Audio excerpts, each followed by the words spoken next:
This video will demonstrate how to repair a broken tab on a bumper cover. The first step to any quality repair is to clean the repair area. Remove some of the existing plastic so that the added material will not cause the tab to be too thick.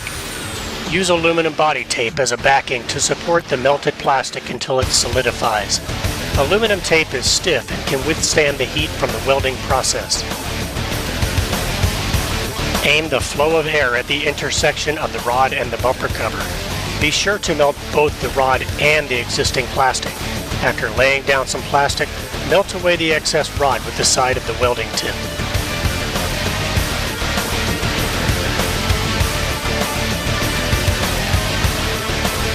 Soften the added material until it appears clear.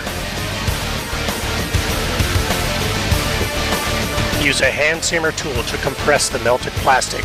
This will reduce the amount of grinding and sanding needed later.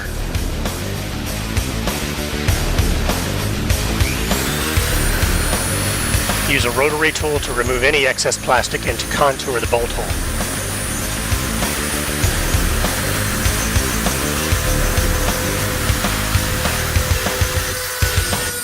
Remove the paint and some of the existing material with a sanding disc. Aim the flow of air at the intersection of the rod and the bumper cover. Be sure to melt both the rod and the existing plastic. After laying down some plastic, melt away the excess rod with the side of the welding tip.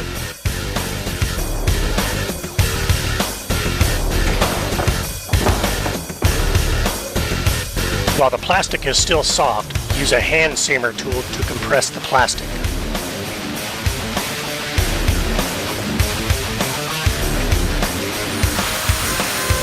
Use a rotary tool with a straight cutting burr to remove excess plastic and to contour the bolt hole.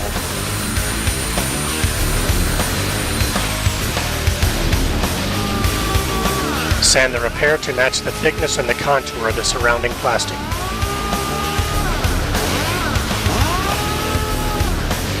As you can see, this is a quality repair that saves having to buy a new bumper cover.